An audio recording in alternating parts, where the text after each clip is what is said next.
So we're going to begin again by reviewing this example of using Maclaurin series, finding Maclaurin series using expansion. After that, I will ask you to attempt this one by differentiation and integration. Okay, I will ask you to attempt this because the example is about cosine. So I will ask you to attempt sine by differentiation and integration. Is that okay? All right, so let's share the screen. Where is it? Here we go with the sound. And let's follow through again.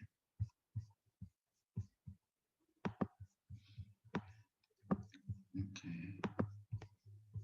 We already know the sine function is related to both the derivative and antiderivative of the cosine function.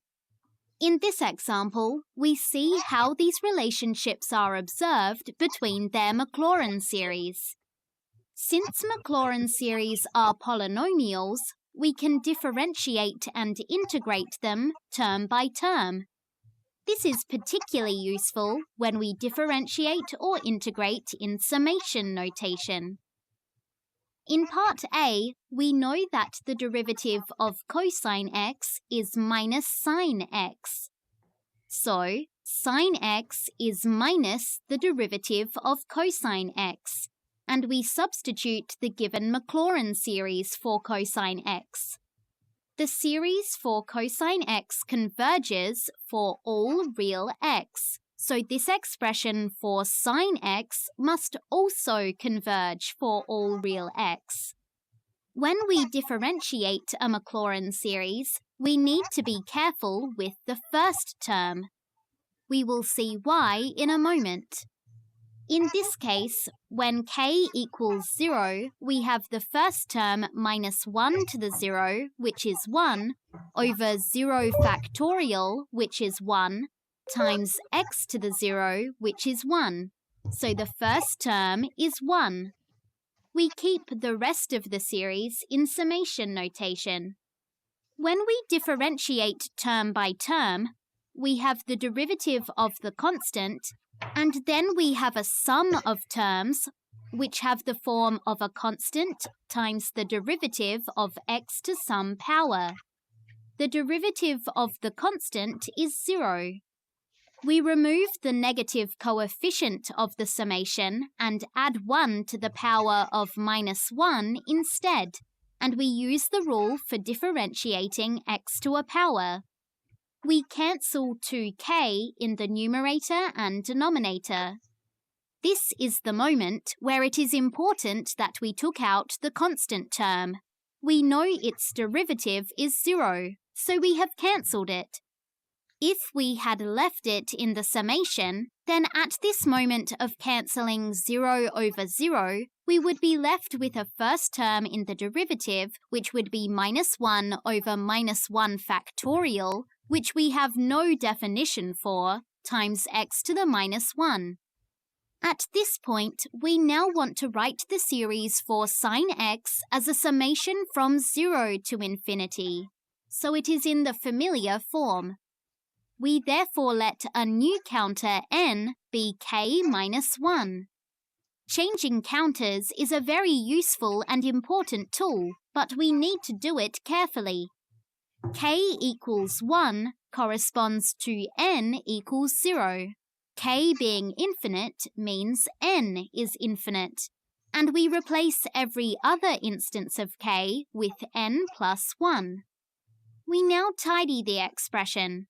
Minus 1 squared is just 1, so we can take 2 from the power of minus 1, and we can expand some brackets. We are left with the familiar form for the Maclaurin series for sine x. In part B, we know that the antiderivative of cosine x is sine x. Now, if we just integrate cosine x, we need a constant of integration. We would then need to evaluate that constant using a known value of the function, for example, sine 0. So just a sec, we can see the audio, the visual again. Let's start that again. In part B, we know that the antiderivative of cosine x is sine x. Now, if we just integrate cosine x, we need a constant of integration. We would then need to evaluate that constant using a known value of the function, for example, sine 0, which we know is 0. One way we can incorporate this constant from the beginning is to apply the fundamental theorem of calculus. If we take the definite integral from 0 to x, the beginning is to apply cosine t, sine t, and this will give us sine x minus sine 0. And we know sine 0 is 0, so we are left with just sine x. So, we replace cosine t in this integral with its Maclaurin series. And then to integrate term by term, we move the integration inside the summation. Do you understand this idea? It's just to find a way to eliminate c. All right? Just to find a way to eliminate c. Because normally, if you integrate, you're going to have plus c. Unlike differentiation, when you differentiate a constant, it vanishes. But in integration, your c is it's going to be there. Okay? So one way to eliminate that is to use a definite integral. Okay, and if you know that sine will be 0 when you have 0, so you can have from 0 to x. There is something called improper integra, which is not in your syllabus, but I actually plan to introduce it to you guys briefly, maybe when we come back.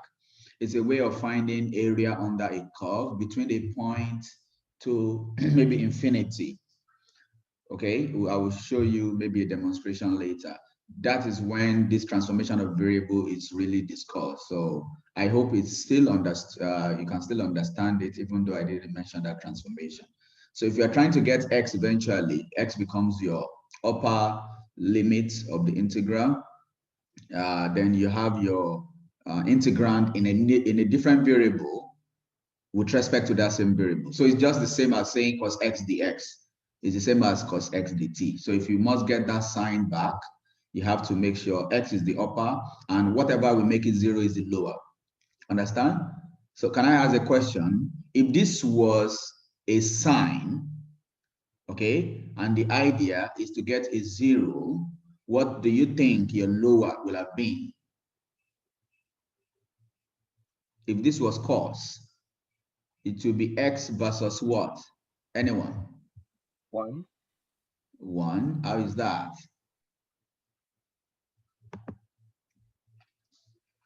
What do you think you could substitute to have your cosine stand alone?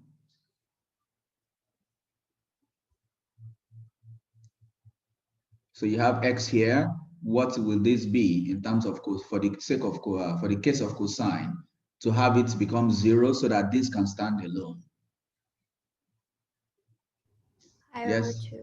Pi over 2, because sine 90 is 0.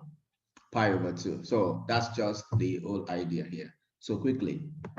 To integrate a polynomial term, we have the coefficient, we add 1 to the power of t, and we divide by the new power.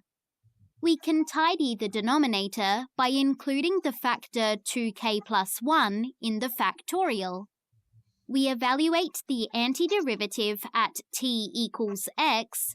Then when we take away the antiderivative evaluated at t equals 0, we see every term in the summation will be 0. So we are left with the familiar Maclaurin series for sine x. Okay, this makes sense? Will be 0 anyway. series for sine x. Okay, so let's look at, I don't know what's happening. My screen is not responding in real time. Can I ask you to please try this? For the sine, number 2, make an attempt.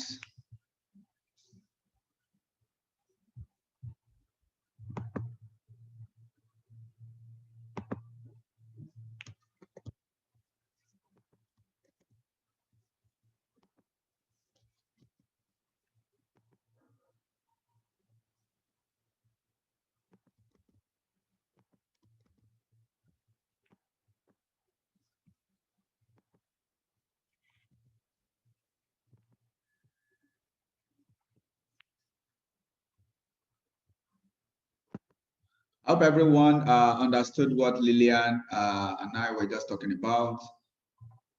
We are not removing the constant in the case of the exercise because your first term is not a constant here. Remember, you are using a series of cosine, right? You are using a series of sine, actually. A series of sine to find a series of cosine. In your series of sine, you begin with x term, as an odd function. I think we've dealt with the series of sine before. If I may, sine x is x minus x cubed over 3 factorial. You see, the first term is not constant. But in the case of cosine, you have x squared over 2 factorial, like that, right? Okay, so here the first term is a constant. I think it's minus, sorry. That's why you have to remove that first, because derivative of constant is 0. But derivative of your first term here is not 0, so there is no remover in this case. Okay, so please take note of that. Of course, you don't have to write it in this form. You leave it in the, what's it called, in the sigma notation form. Okay, always leave it in this form. So let's go back to the book form. Okay. We should try together if you're not. So let's all try for the next 3 minutes, and then we can do the correction, please. Lillian, are you done with the A part? Yes. Can you give me what you have? Let me see with what I have here. Okay. I have raised to power 2k, then I have 2k factorial. Okay, somebody sent WeChat. Oh, okay, got it. Mr. Chang, I saw yours too. Yeah, so yes. Yes, well done, Ethan. I saw yours too. Very good. So let's look at the integral as well. Let's try the integral as well.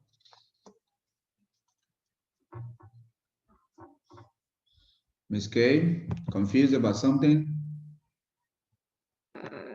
Yes. What is it? I think like one. how do I? I think Sorry. one mistake you might be making is trying to compare this with the example, like in exact form. Now, the example is complicated because you're trying to get a series of sine from cos where one term has to be removed. So the remover from here is also the reason why we had to shift this one step backward, so you can have your counter starting from 0. But in the case of sine, it takes fewer steps because you are not removing anything. It takes fewer steps.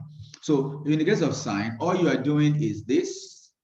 From this step, you are moving to the step where you have to differentiate, like this step, for example. And this is not included. So it's easier than you think. Okay, let me write something on the board. So let's just do it together while others are doing what they might be doing. So if anyone has issue with that same question, A, please look up now. Otherwise, please keep doing what you're doing.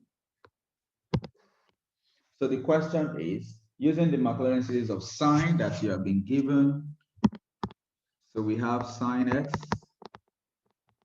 given as, okay, maybe we don't need to write what sine x is given as. Let's just go straight to the point. We're trying to find the cosine, right? So how do you get cosine? By differentiating sine.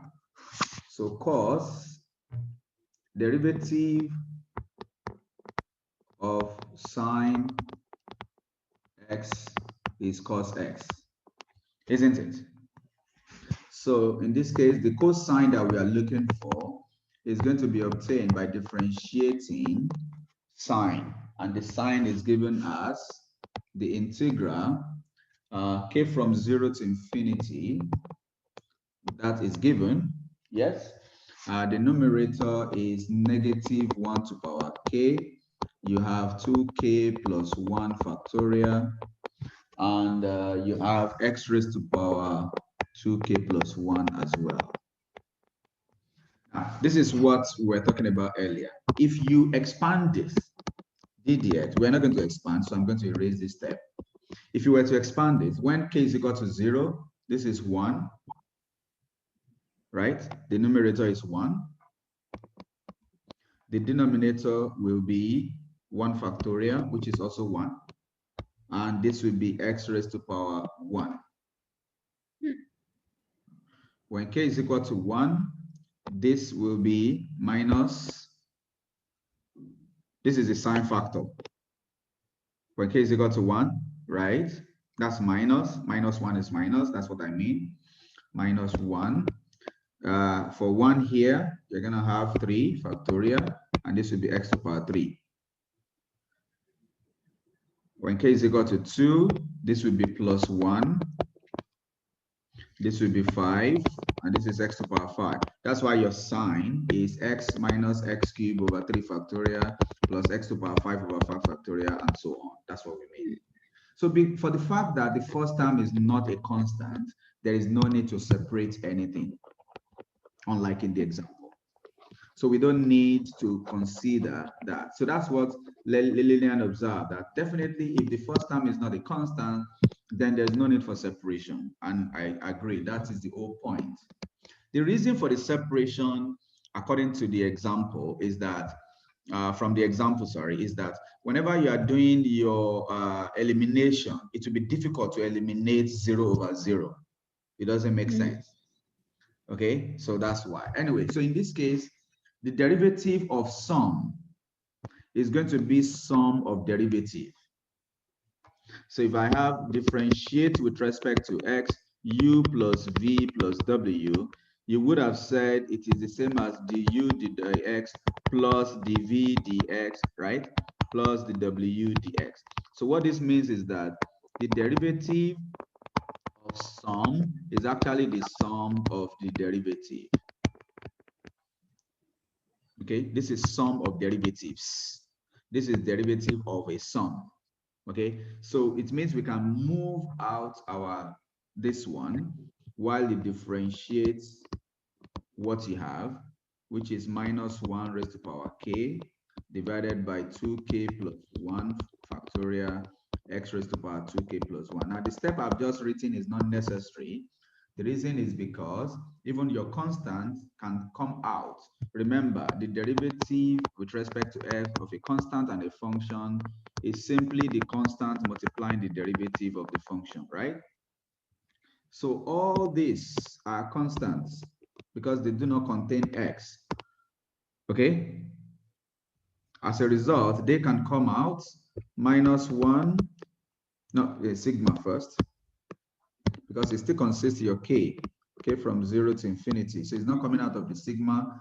After the sigma notation, 0 to infinity, minus 1 raised to power k, 2k plus 1 factorial, then the ddx of x raised to power 2k plus 1. That's the point here. Okay?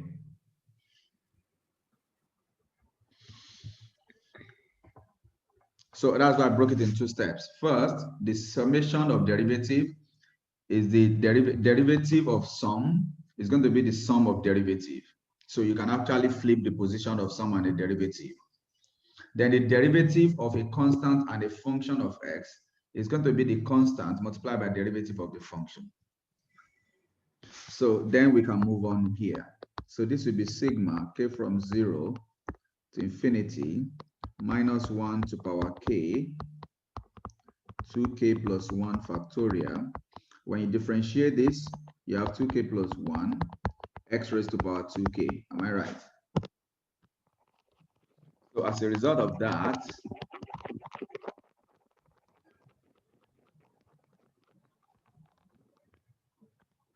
so this is factorial notation. You know how to simplify factorial notation, yes? Yes. Good. So cos x is going to be, can you tell me what happens when this cancels something?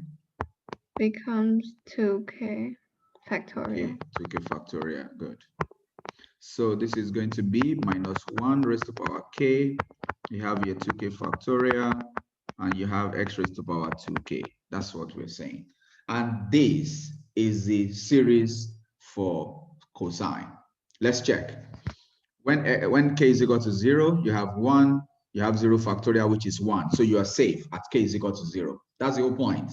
But in the other case, you are not going to be safe if you differentiate directly when you start checking when k is equal to 0 or when you're trying to eliminate. Like in that case, when you're trying to eliminate something here, it will not be, you can't do that because in that case, you have your 2k, right? So 2k comes to the back. You have a 2k factorial waiting for you. If k was 0, 2k is 0. So basically, you are trying to cancel k 0 divided by 0, which doesn't make sense.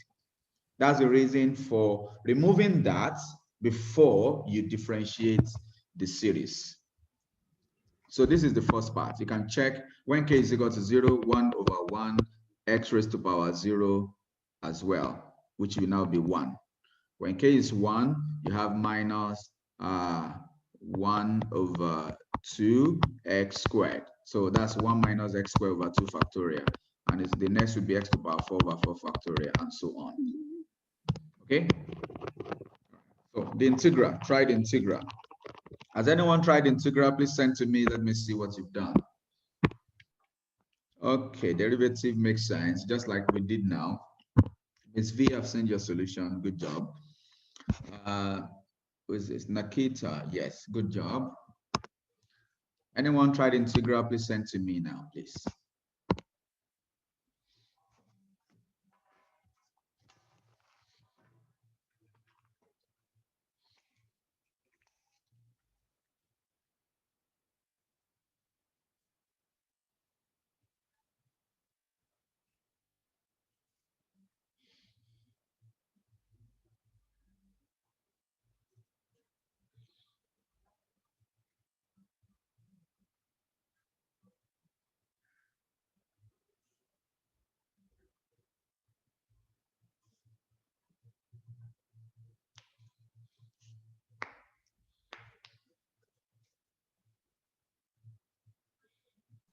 Anyone need a clue for the integral?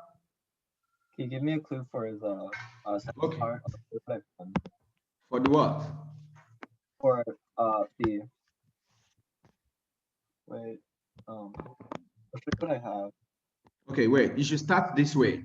Remember the integral of sine, because we're dealing with the sine function, isn't it? So you start with integral of sine. Integral of sine is minus cos. Am I right? Plus c. So if you need to do the just like the beginning of the other one, so you have the integral from 0 to x, you change this to sine t dt, and that will be minus cos t from 0 to x. There will be no constant of integration. Okay, in that case, this will be minus cos x minus cos 0.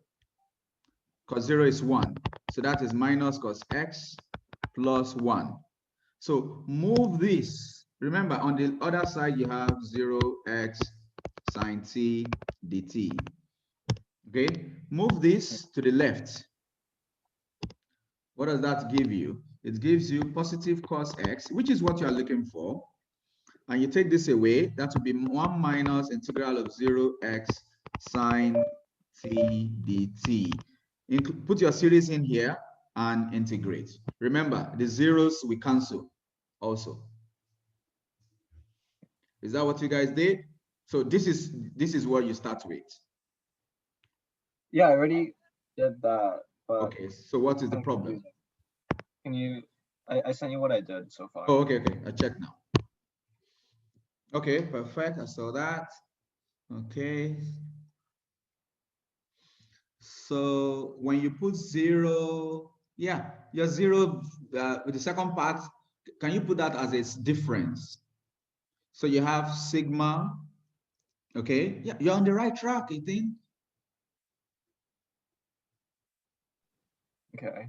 You're on the right track. Continue. This is wonderful. That's what you're supposed to do. You're still on the right track. So I'm checking again, but I think this is good. So you have divided by that, 2k plus 2. So all we have to do later is this 2k plus 2 of a thing could be changed to something else because it's an even number, right? It doesn't matter. Split it, let's see. If you split that, because you're still on the right track. If you split that, 0 parts vanish. Do you agree?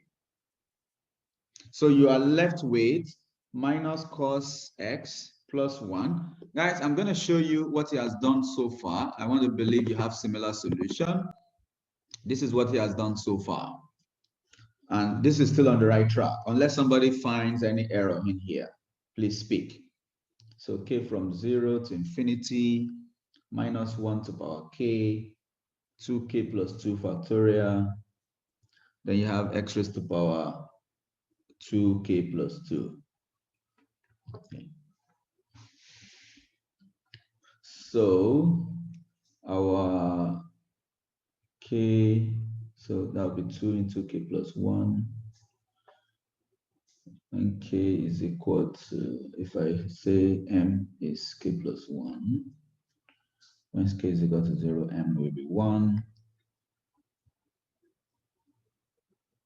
And my series for cosine begins with 0 also. I'm trying to change that to a single variable of, what's it called now? Instead of having the 2k plus 2.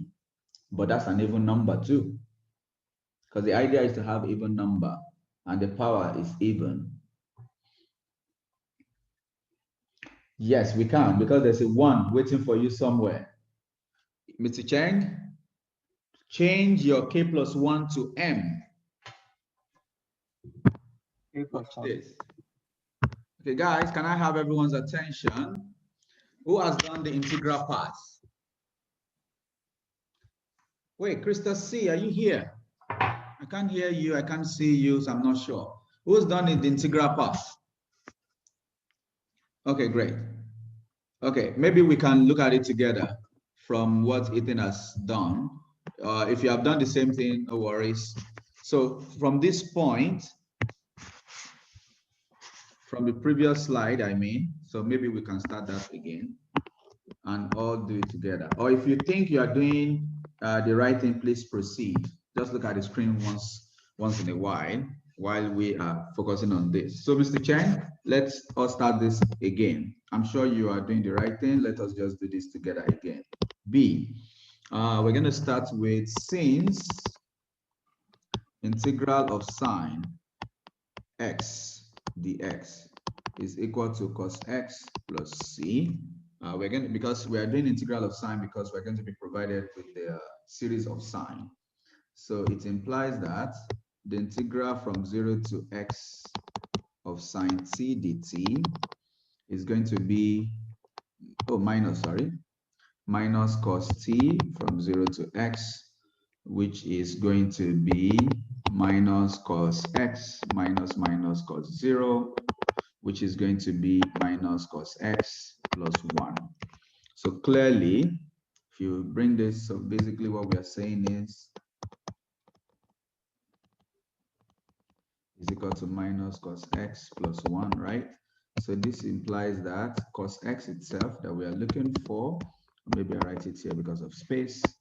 So cos x that we need will be on this side while the rest go to the other side. 1 minus from 0 to x of sine t dt. Okay, now, Ethan, I think if you had put 1 on the right-hand side, you might have seen something clearly. But let's see. So this will be cos x is equal to 1 minus the integral from 0 to x sine t. So let's include the series of sine. What is that series? Series of sine in terms of t now. Minus, no, there's a sigma, my apologies. Sigma k from 0 to infinity minus 1 to power k 2k plus. If it's an urgent message, please speak to me on camera. If it is just to check something, I will check when I'm done with this, please. Okay. Am I right so far, Mr. Cheng? So 1 minus, so we can take out the integral and the constant like we did. Karen, understand that? The integral of sum is the sum of integrals and the constant can be excused. So you have integral k from 0 to infinity minus 1 to power k 2k plus 1 factorial, then integral of 0 to x t raised to power, there's a dt missing. Yeah, so I put it here. Okay, 2k plus 1 t, then, yeah, that's it. So this is 1 minus summation from 0 to infinity minus 1 to power k 2k plus 1 factorial. Then when you integrate that, you get 2k plus 1 t raised to power, no, division, my bad. So you get 2k plus 2 t raised to power 2k plus 2 divided by 2k plus 2, 0 to x. So the 0 part will be gone. So I'm going to get from k to 0 to infinity. You have to please take your time to write some of this stuff. So when you substitute x, you get x to power 2k plus 2 minus 2k plus 2. When you substitute 0, you get 0 over 2k plus 2, which vanishes.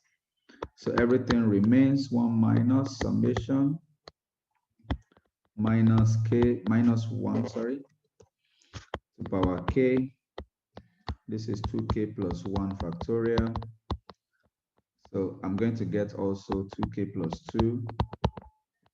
And I have x raised to power 2k plus 2. I have my k from 0 to infinity. So this is 1 minus. Everything now becomes 2k plus 2 factorial. Okay.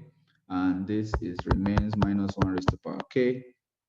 Sigma is gone again. Come on.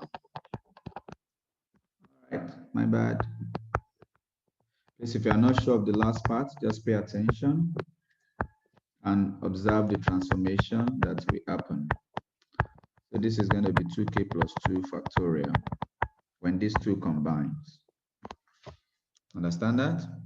And this remains your x raised to power 2k plus 2. So what I'm saying is, let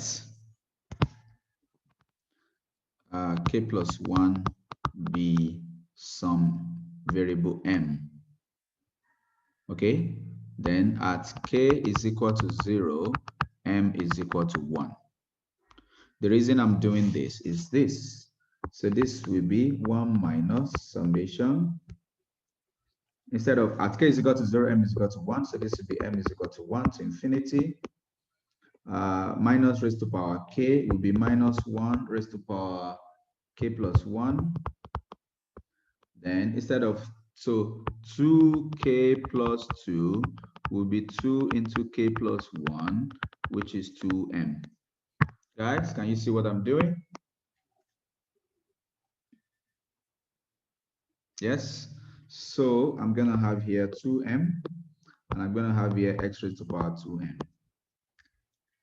Remember, the series for cosine, look at it from the example.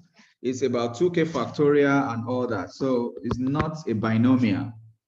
So there's need for a transformation. And also, this one can't just be here. It has to be combined.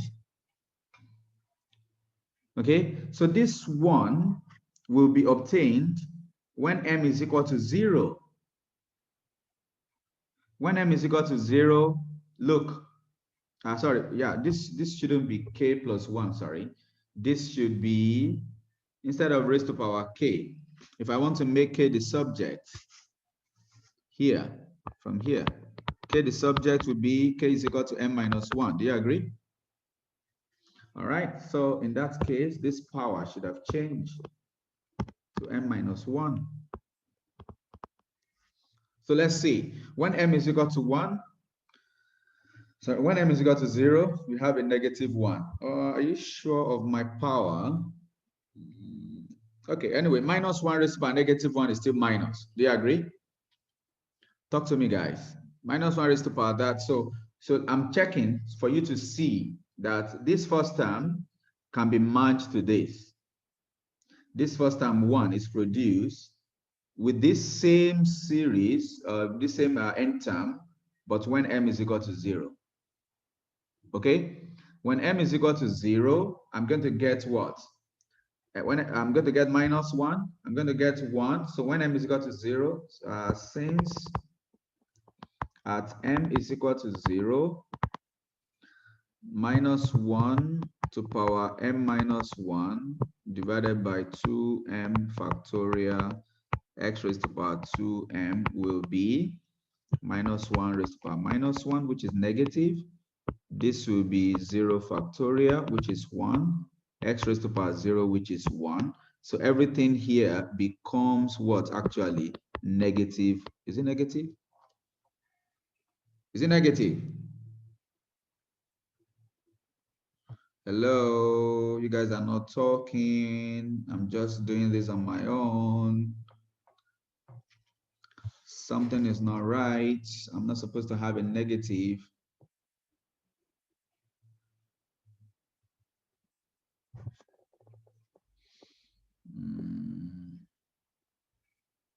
Wait, I have an idea. Look, I can take this negative in to multiply this, and that becomes m. And that becomes m. Then I'm going to have k plus 1 as my series. Yeah, and that's k plus 1. If this becomes m, that will be k plus 1. Then when I have this, it will be back to k. Yeah. Okay. I don't know if you guys are following what I'm doing. It looks like I'm just doing it on my own. So this is what I'm saying. So this could be changed to 1 plus. So this minus goes in.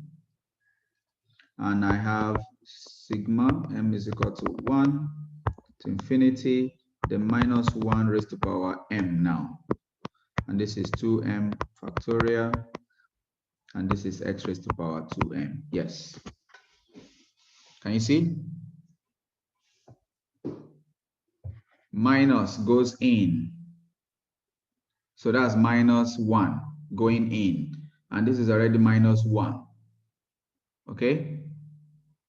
Maybe I show more steps there. Let's show one more step before that. This is 1 plus, right? Summation m is equal to 1 to infinity. The minus that comes in is minus 1. Already you have minus 1 raised to power m minus 1. And here you have 2m factorial already waiting, x raised to power 2m. So everything now becomes 1 plus summation m is equal to 1 to infinity.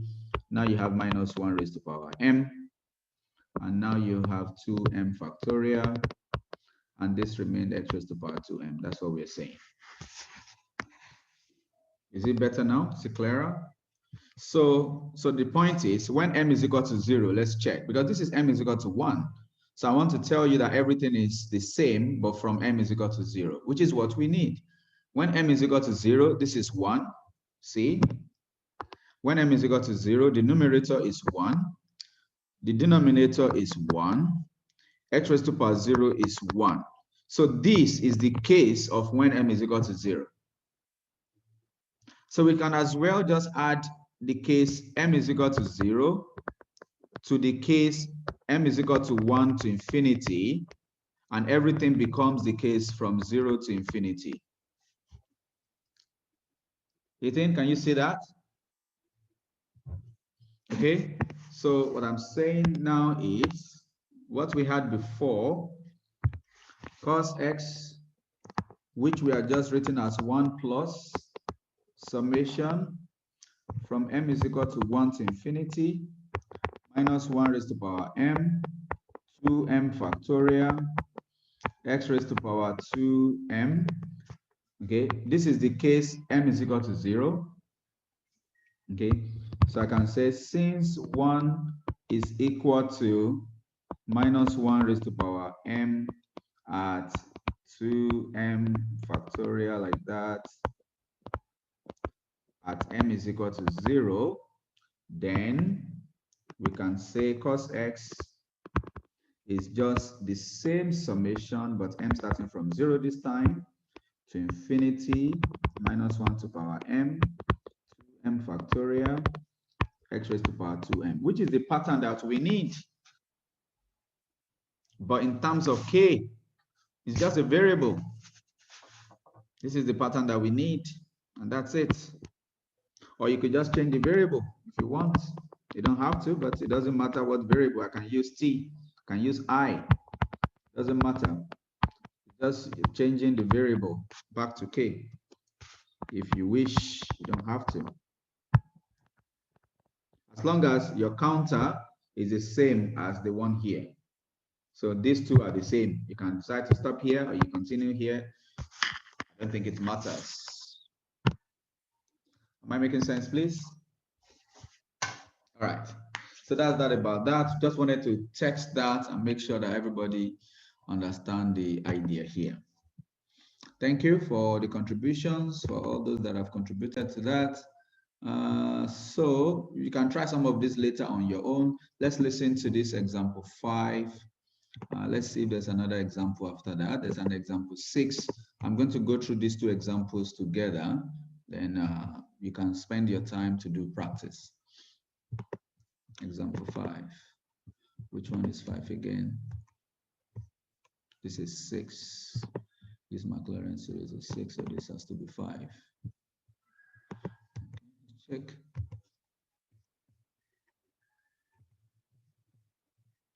Maclaurin series that to find cos x squared. Okay.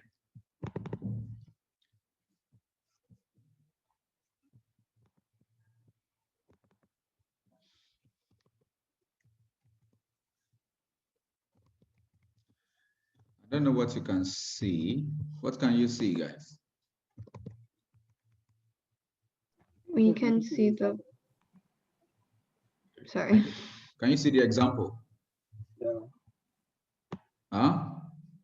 Can you see my cursor on the example? Okay, great. Yeah. Okay, so let's listen to this.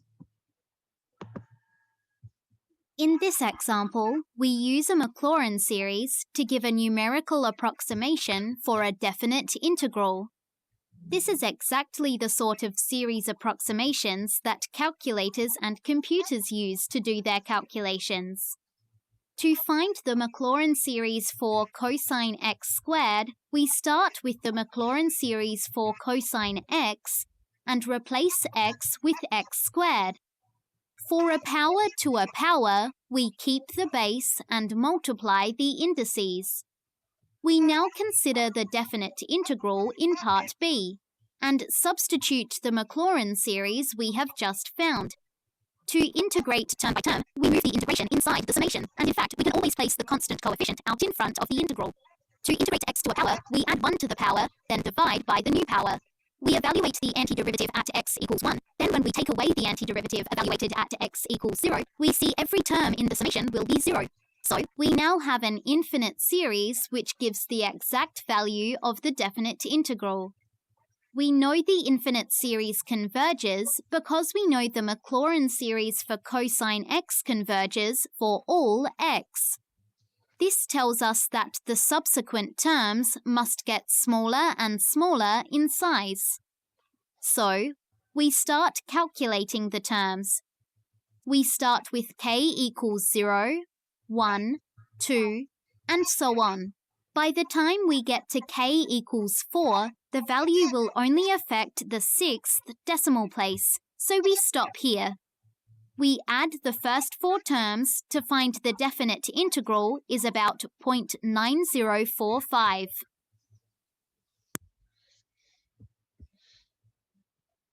Terms a equals 0, 1, 2, and so on. By the time we get to k equals 4, the value will only affect the 6th decimal place, So we stop here. We add the first 4 terms to find the definite integral is about 0.9045. Understand that? Okay, so let's look at the next example. Can you see that? Okay. Before we start work on this example, take some time to read the whole question so we know where we are going. It combines many of the themes we have so far seen in the chapter. In part A, we start with the Maclaurin series, which is equivalent to the binomial theorem for rational powers, and use it in a composite function to find another Maclaurin series.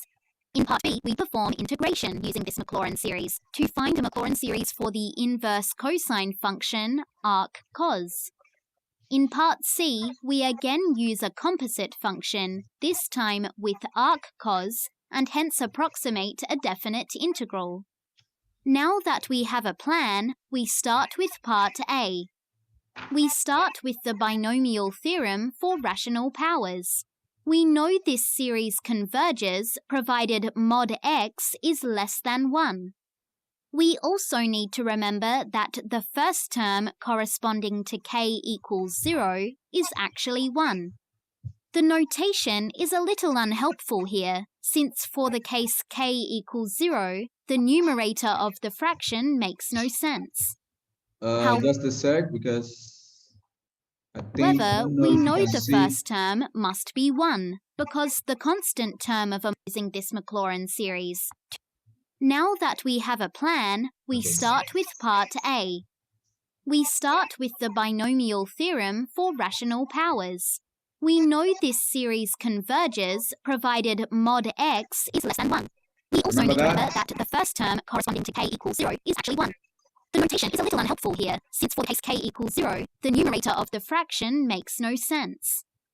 However, we know the first term must be 1, because the constant term of a Maclaurin series is always the value of the function when x equals 0. Having taken out this constant term, the rest of the series starts with the counter 1. We need to replace the power p with minus a half, and then replace x with minus x squared. All of the factors in the numerator can be written as fractions with denominator 2, and we split our minus x squared to the k into minus 1 to the k times x to the 2k. This is useful, so we now have the form which is a sum of a coefficient times a power of x. We now aim to write the series as neatly as possible. There are k factors in the numerator, which are themselves fractions with denominator 2. We can take all those halves and make them into 2 to the k in the denominator. We also take... I'm sorry, what you can hear is not what you can see. I don't know why that is happening. I'm trying to reload some of this so that we can pinpoint all those things. Yeah, I think from here should be fine. 2. We can take all those halves and make them into 2 to the k in the denominator. We also take out a factor minus 1 from each of these k factors, giving us minus 1 to the k. And there is already a factor of minus 1 to the k, so we now have minus 1 to the 2k. What is left from those factors is the product of the odd numbers 1, 3, 5, and so on up to 2k minus 1. Minus 1 to the 2k is just 1 for all integers k. What can we do with the product of the first k odd integers? Suppose we multiply this by the product of the first k even integers, and divide by the same quantity so the value stays the same. In the numerator, we now have the product of the first 2k integers, which is 2k factorial. In the denominator, we already have 2 to the k times k factorial. From the product of the even numbers we have just introduced, we can take the factor 2 out of each of them, giving us 2 to the k, and the remaining factors will be 1, 2, 3, and so on up to k, which we can summarize as k factorial. Finally, 2 to the k times itself is 4 to the k, and k factorial times itself we can write as a square. Given the convergence of the binomial theorem and that we substitute itself, given in part B, we are given a statement which comes from the application of the fundamental theorem of calculus. If we take the definite integral from 0 to x of -1 over the square root of 1 minus t squared dt, we will have the antiderivative arc cos t, and this will give us arc cos x minus arc cos 0. On the left-hand side, we have arc cos x less arc cos 0, which we know is pi over 2. And on the right-hand side, if we take the minus out the front, the integrand we are left with is the expression we found the Maclaurin series for in part A, but with x replaced by t.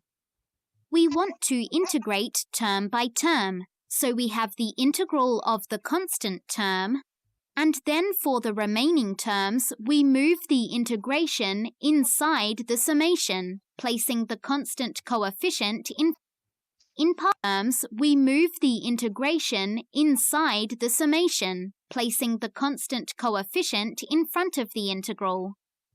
The antiderivative of 1 is just t, and to integrate t to a power, we add 1 to the power, then divide by the new power.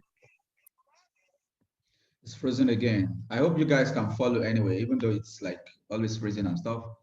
It's like that. But can you still follow a little bit? Okay, so let's go back. Which one is that? Is it this one? No. Who is sending me a message?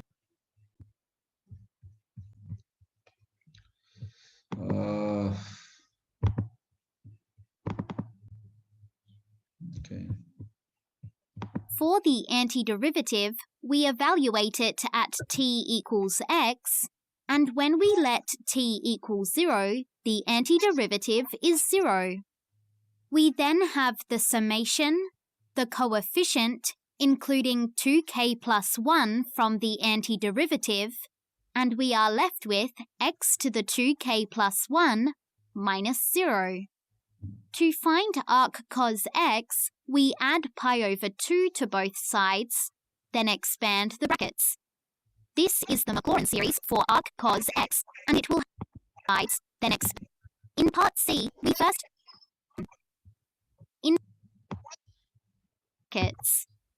This is the Maclaurin series for arc cos x, and it will have the same convergence criteria as the series in part A. This covers the domain of arc cos x except the endpoints plus or minus 1.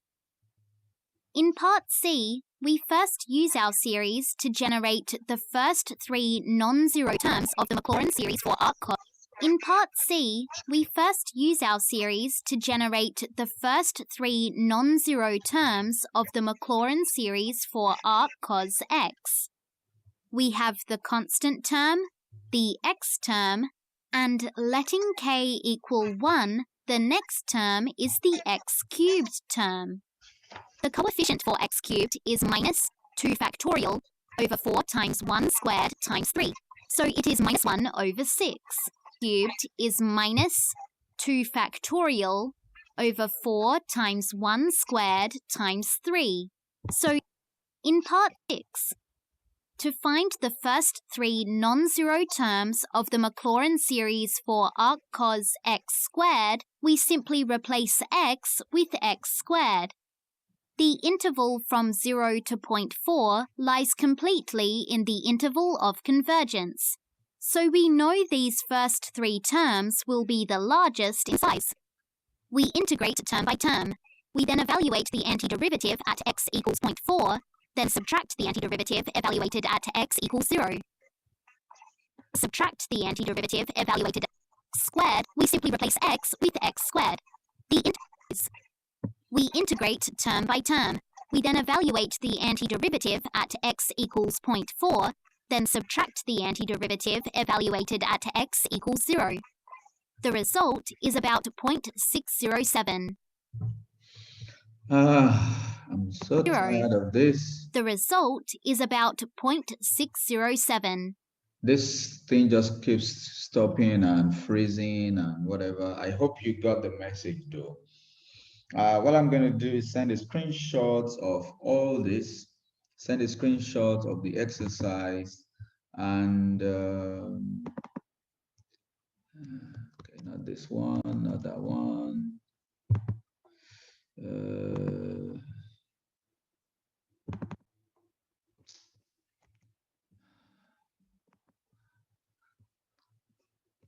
This is the one we just saw.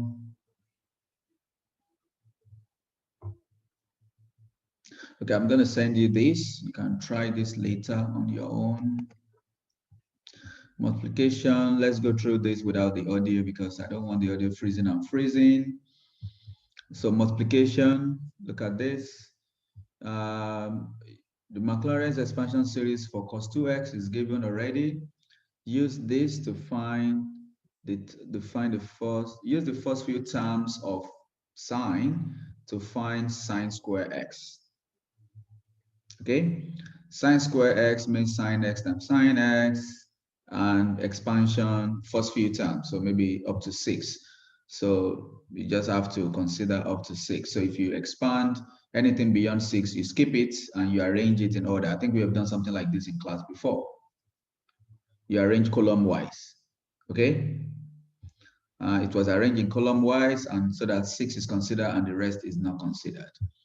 Then compare your results.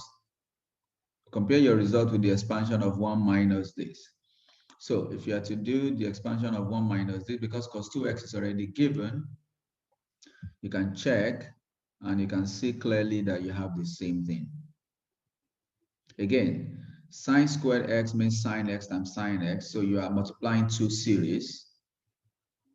Okay, and when you do your multiplication, because you are going to stop at 6, so the first one I have x squared, x to the power 4, x to the power 6. I don't have business with the rest anymore. So you just do dot, dot, dot. Then you multiply with the second one, you have x to the power 4, x to the power 6. You don't have to multiply this one again. That's why you have only 2 in the second step. Okay, when you multiply x to the power 5, you only multiply by the first one here, which is this. You don't have to multiply by the second one, just use minus dot, dot, dot, because it says up to x to the power 6. Make sure you arrange them in column so that you have the same thing being added. Understand? So then it's easier to see the results. This plus this will give you this. This is minus 2 over 6, which is 1 over 3. And this also will give you that, and that's it. And if you check with this, because this is already given, it's a non-given series. So if you just plug this into here, you will end up getting the same thing again. So it matches. That's what multiplication is about. So if you look at this example, for example, now you have to use by multiplication of this and this, find the first terms of this. So you already have the series of exponential, you have the series of sine, then find the first 5 non-zero terms. So you just do the same. I hope that makes sense. Similarly here, you have to find 2 sine x cos x given sine and cos. Remember, this is sine 2x. So if you were not restricted, if you have to find a series of 2 sine x cos x, write it as sine 2x and extract sine 2x from sine x. Am I making sense? But this time around, you've been told that use this. Oh, okay, you can look at it now. It says compare your results with sine 2x. So you can actually compare with this. How do you get sine 2x? By putting 2x in place of x in this one and check if the results are the same. Hello, am I making sense? So this is what multiplication is about. So division is similar. Let this be this series. Okay, let this series be the power series expansion of that. Use the Maclaurin series of sine to find A0, A1, A2, such that this is approximately this. So it's not difficult. from here, cross multiply, it means x is sine x times this series. Yes? From here. Okay? So that's what has happened here. This is being given as this, so you only stop at the first three, and you already have the series of sine. It says use the Maclaurin series of sine. That's why it was quoted here. It's in your formula booklet. You don't have to memorize. And so when you expand this so that you stop at x cubed, because that is where this is, unfortunately, just look at the first three, then you can compare both sides. Clearly, coefficient of x is 1. Coefficient of x squared, because this does not contain x squared, will be 0. Coefficient of x cubed also will be 0. And if this is equal to 0, when you substitute this that you already know to be 1, you end up getting this. That's it. Okay, and as a result of that, it says use the Maclaurin series of sine to find a1 not a1, a2. Yes. So you can stop here. The coefficients will be this. This is just saying that this is approximately this near 0. This is not part of the information. You don't have to worry about this. The instruction is to use the Maclaurin series for sine x to find a0, a1, and a2. That's all, near 0. So even if you do not quote this, that's what I'm saying. You've done your job when you stop here. This is just additional information that, okay, when you put it back in, you have 1 plus this, and it's going to be for any x close to 0, this is approximately this. Okay, everyone? So this is how the division can be used. So you can use something similar for this. You state the series for, this is Maclaurin series to find the non-zero term. So it's like this one also. Okay, you assume, oh, let's the non-zero terms be a0, a1x, blah, blah, blah, and follow the same process. Okay, you have another one here. Use the Maclaurin series for sine and cos to determine the first non-zero term for tan. So assume that non-zero for tan is going to be maybe a0 x, a1x, something like that. Okay, assume that, then cross multiply, equate your sine, include your sine and cos, and expand both sides again. Am I making sense, please? We will review this again in school, but I don't want it to sound like something afresh, which is why I wanted to make sure I mention it during this break. The last thing I want to mention quickly is on the previous chapter, which I intentionally skipped differential equation. I intentionally skipped that because if I include it, you will not be able to understand what I'm trying to say when I mention Maclaurin series. So here, the idea is rather than solving the differential equation like we did, we can actually just go through with the stuff that we're given to get the expansion, the result in expanded form. Check this out. This is an easy way to look at it. This is a differential equation, and this is the initial condition. Without solving the system, can you see that? Without solving the system, find the first three non-zero terms of the polynomial. So the result could have been exponential x. The result could have been sine x. But you don't have to solve it. You can give us the result in expanded form. Am I making sense now? So, and this is what you do. From your first derivative, continue to differentiate. Because your Maclaurin series is the derivative, the terms of Maclaurin series are the derivatives at x is equal to 0. Do you agree? Okay, so you continue to differentiate. Second derivative will be the derivative of this. This is easy, it's going to be 1. This is going to be product rule. And whenever you differentiate implicit function, you have dy dx, remember that. Okay, so again, this is constant. Okay, minus 4 is constant. Product rule, I think 4y is 1, while x is another one. I think it was grouped such that 4y is 1y is, anyway, this is product rule. I believe you understand how to do this. Okay, talk to me, please. Or, okay, let's look at it as a factorization. You don't have to look at it as factorization. Personally, I would have just differentiated this and differentiate this separately. Hello, everybody still understand how to differentiate? Let's look at this the way we did it in class.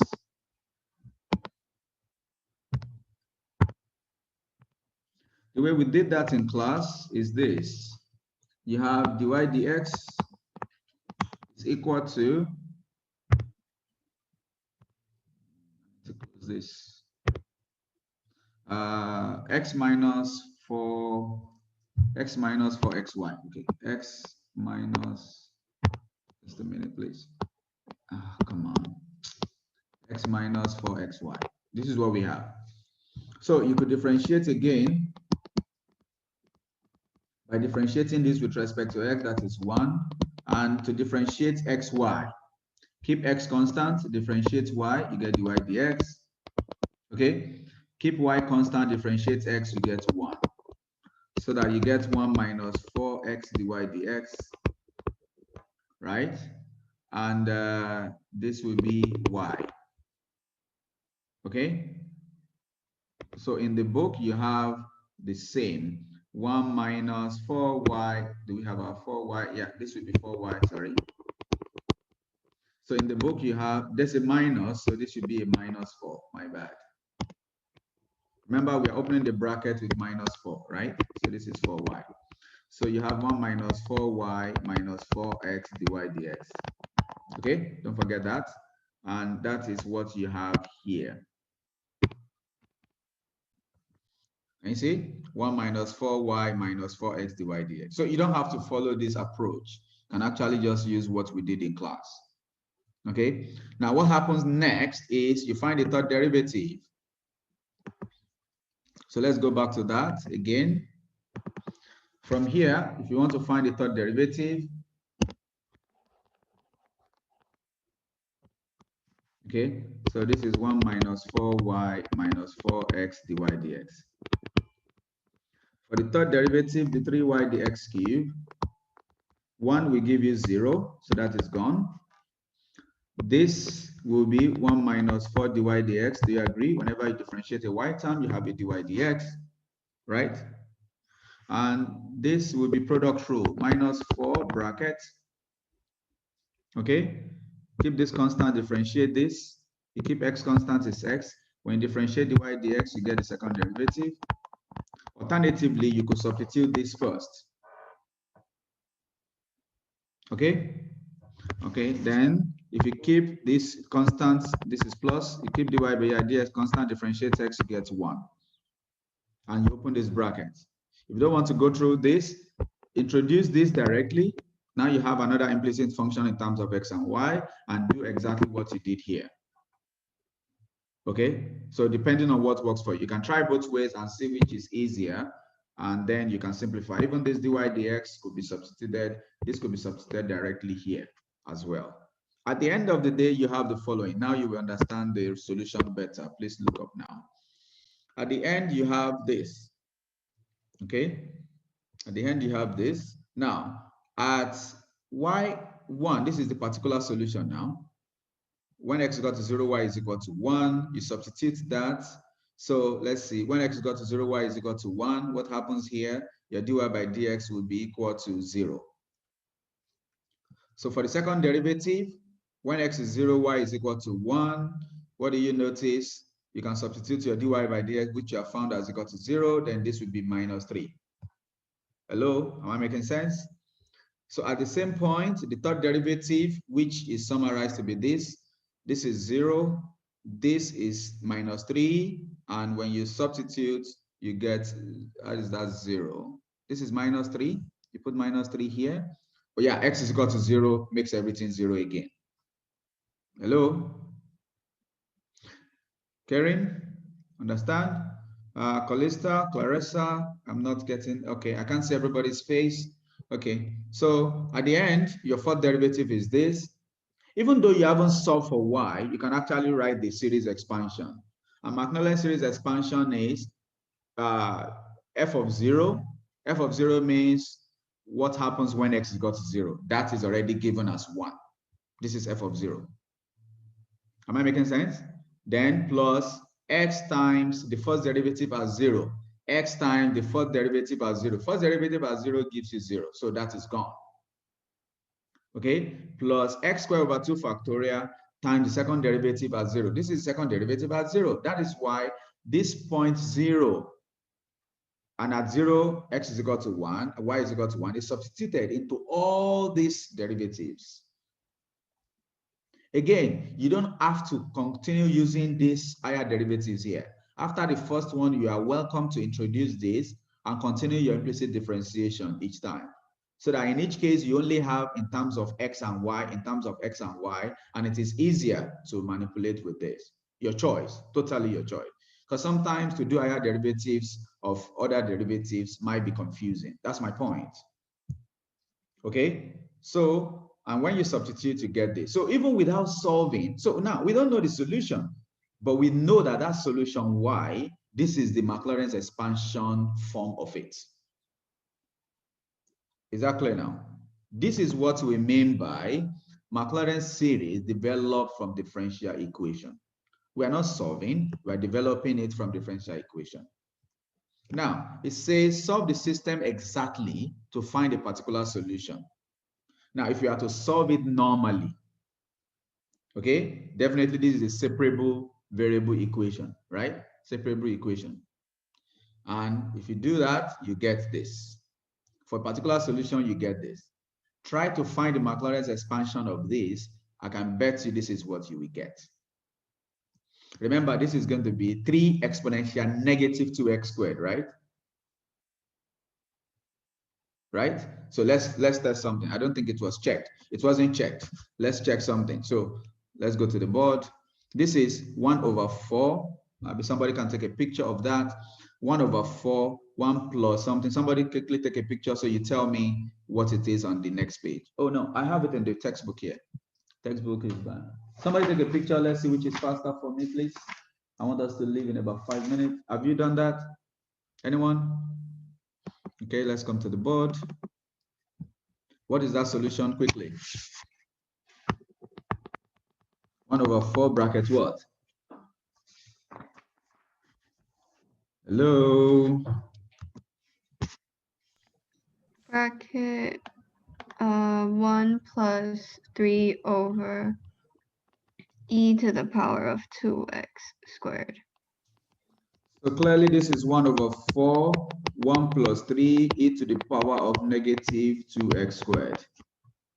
Right?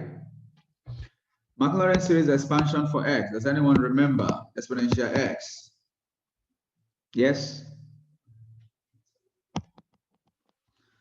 I don't like a quiet class, guys. You know me. I like it when I'm talking and I'm, delivering what I'm trying to deliver. But when you guys are quiet, it becomes annoying. Come on.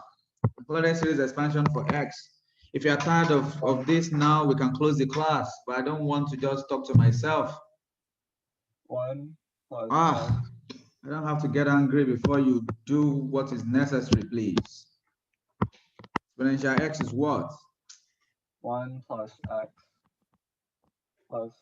x squared over 2 factorial plus 3 factorial. Only 1 or 2 people have been talking since the beginning of this class. I don't know what is wrong with the others. If you're tired, we can close it. We can do this in January. You sign up for this, you agree to come online. So don't start behaving like you are being, held at gunpoint. I hate just having a one-way communication. I've just been talking and talking and talking, and no one seems to really care about what I'm doing. So what is this? Y equals 1 x. You substitute that in. X. Bracket 1 plus 3 over, and then you put the exponential. 3 over what?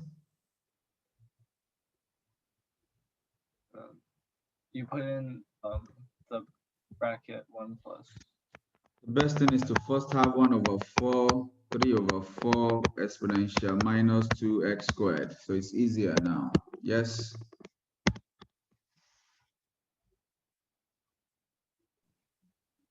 and then 1/4. Ethan is not the only one in class. Maybe Ethan can take a break.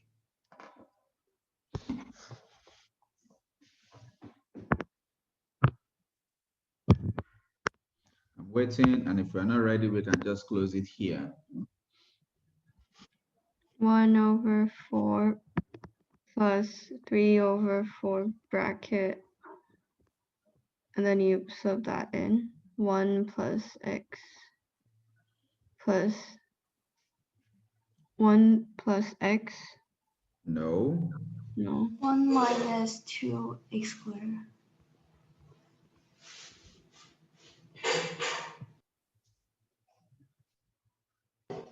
Then minus 2x squared and squared Good. over 2.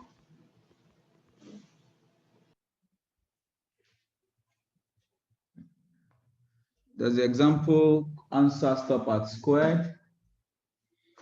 I think we like that. The answer stops at power 4. Okay, so we can actually stop at power 4 as well. So if you open this bracket, you have 1/4 plus 3/4. When you multiply this in, what do we have?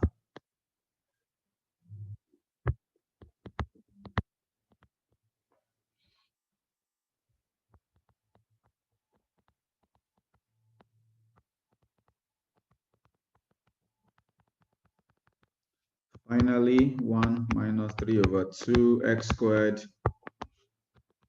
3/2 x to the power 4. Is that what we have? And that is the result from the example that we have just seen when it was developed from the differential equation directly. Any question? No. So that is how that is done. The last example, let's look at it, is just 1 minute. Show that this converges, blah, blah, blah. Then show that if this converges, then dy by dx is equal to y. Forget about that. We didn't talk about conversion. Solve differential equation, this to obtain a general solution, hence prove this. Don't worry about this part. If it is necessary, I'll tell you about it more in January, because we didn't talk about convergence.